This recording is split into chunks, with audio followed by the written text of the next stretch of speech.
Ladies and gentlemen, a conversation with White House Deputy Chief of Staff James Blair and Breitbart Washington Bureau Chief Matt Boyle.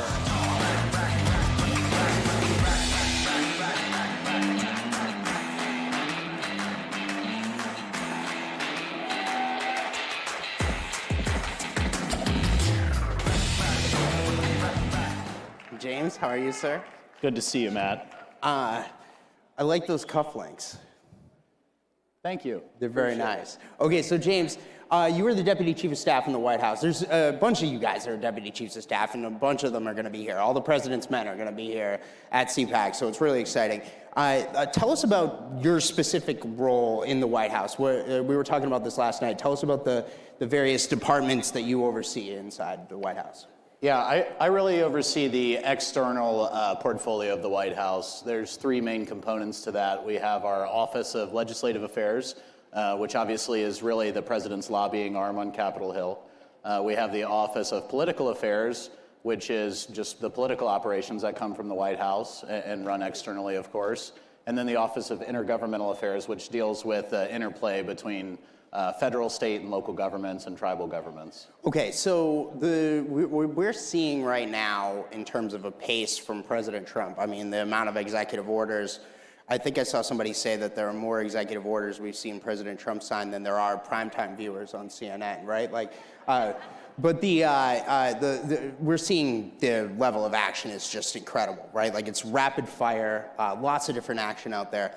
I'll tell you, the person that I think would really, and I know a little bit of something about this because I work for Breitbart, that I think would be absolutely loving this is the one and only Andrew Breitbart. And at CPAC, of course, we got to give Andrew Breitbart a shout out because Andrew Breitbart was CPAC, right? But tell us what it's like in there in the White House every day. It seems like it's a pretty crazy, wild schedule, if you will. It's a frenetic pace for sure, but you know, the president has thought deeply about what he wants to accomplish in the time he was not in the White House, obviously.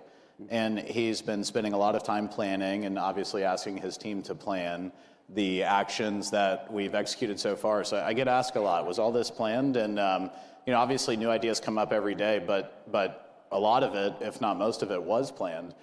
He's thought deeply since he left the last time around, and he knows that he wants to accomplish a lot in a short period of time. So really, it's all of us just playing catch up with the president. It's great to have an energetic leader.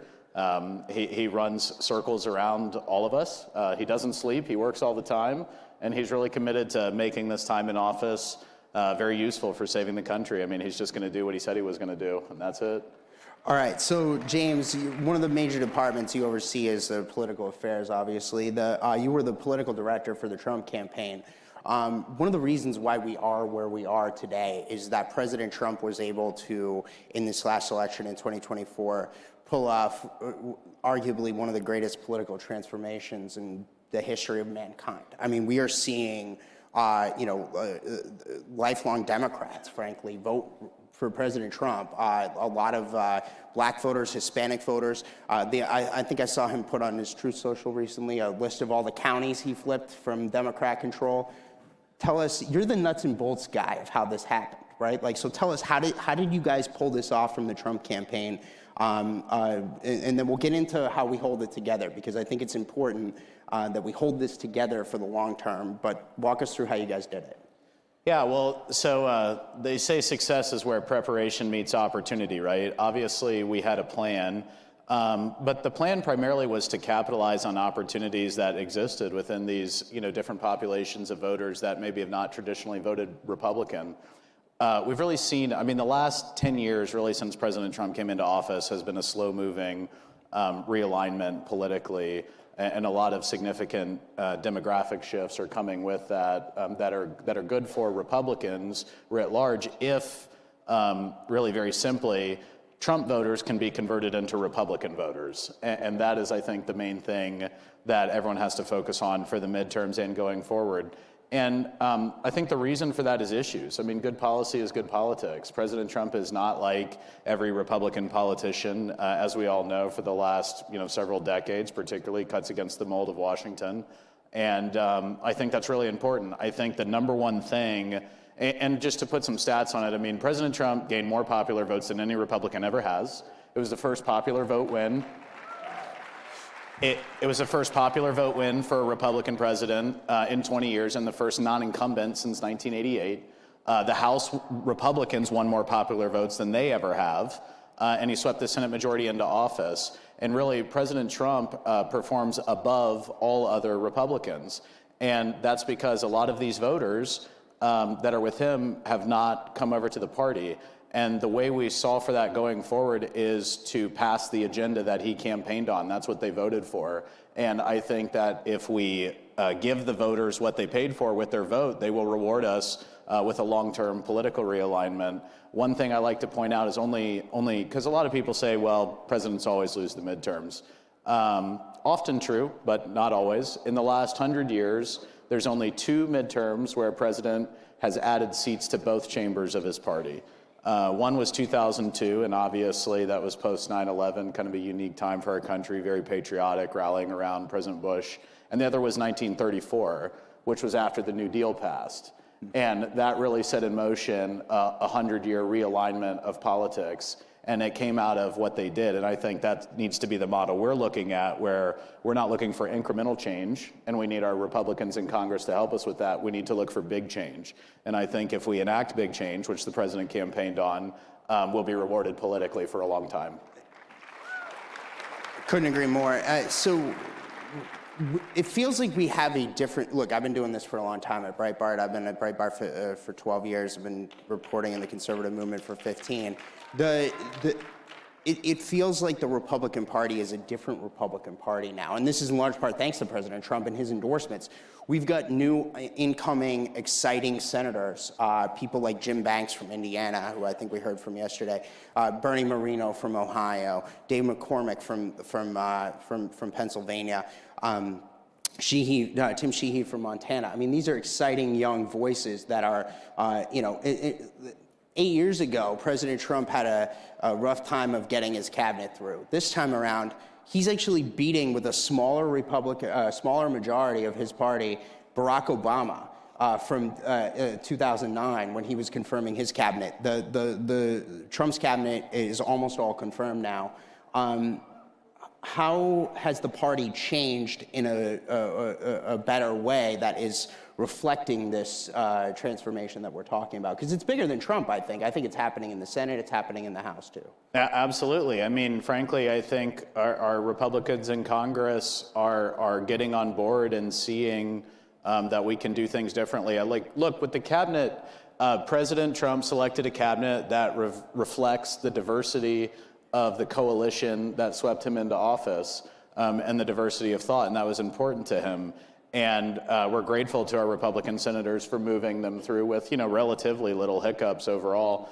And I think the president's view is that those voices are what the people voted for, and that is the government they want to see. And I think the Senate sees that. I mean, it's undeniable, ultimately. And I do think that thinking back to 8 years ago, many people feel that in some ways President Trump's presidency wasn't given a chance because of the attacks that started from really pre-day one. And I think they recognize how much time he has spent reflecting on his 4 years in office and how he has come through the greatest weaponization in history, all the things that we all know. I mean, nobody has undergone more challenges to get to an office than President Trump, and I think they're quite deferential to giving him the opportunity and the team he wants to not have that happen again. And despite those challenges in the first term, he had a historic presidency. And now I think the feeling is, well, if we just support him and support the folks that helped get him elected, then maybe we'll all do better. A rising tide will lift all boats, and I think that's what we're seeing.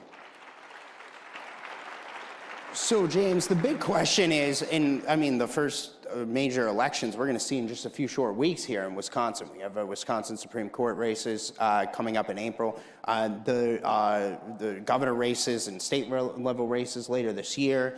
We got some special elections coming up for some of the seats that have been opened up by cabinet picks.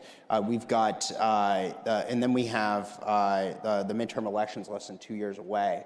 So how do you guys make sure that the political transformation we saw in November, those new voters, lock in beyond just that 1 year, that it isn't just a fleeting thing, that this is a lasting political realignment, similar to the 1934 one you're talking about in the FDR years? Yeah, I mean, it's not easy, that's for sure. The Wisconsin Supreme Court race, I've been looking at numbers there, and there's some folks getting involved for the conservative. That'll be challenging, I'll say. I mean, it'll be challenging because if you look at the data in Wisconsin, what carries President Trump is a group of voters who only vote when Trump is on the ballot. And the thing that we have to accomplish in all of these elections is getting that specific group of people. You know, there's super voters on both sides, but getting the people that are sort of with the Trump worldview, who aren't necessarily Republicans, but many of them, you know, would sort of consider themselves that now, is getting them to go to the polls when President Trump's not on the ballot and helping them understand that supports his worldview ultimately. Mm-hmm. And just to kind of bring this around, look, you have a standing army out here in the audience, right? These are President Trump supporters out here, here at CPAC. In the millions and millions of people watching at home, what would be your marching orders to these folks out here in the audience that are watching this event right now, that are watching us have this conversation? What do they need to do to help solidify this political realignment? Well, I mean, two things. One, put in the legwork. Obviously, we always need volunteers, and in the Wisconsin Supreme Court race, you know, the Wisconsin GOP and many others are getting involved. And if you've got time to spare, go do it. It's very important. There's a lot at stake in that race, not the least of which, you know, could be the future of congressional maps, which is very important. We'll see what happens. But you know, just spread the word and continue to, frankly, encourage Republicans that are down ballot of President Trump to support his agenda, which is often but not always exactly aligned with you know, the historic contours of the party. I mean, the last thing I'll say is I'll leave you with this. There's 13 seats in the House of Representatives that are occupied by Democrats that President Trump won. On average, the Republican underperformed him by 5.2 points. There's only 3 seats in the House that Republicans hold that Harris won. So that gives you some sense of the fact that we should be playing offense here. But that requires bringing all of the other Republicans up to the vote coalition that President Trump has and brought into office. So follow the Trump agenda and pass it, and we will all be rewarded for it. Really exciting stuff. Thank you, James, for a great conversation, and give our best to President Trump. Thank you. Yeah. Thanks, Matt. Thank you, sir.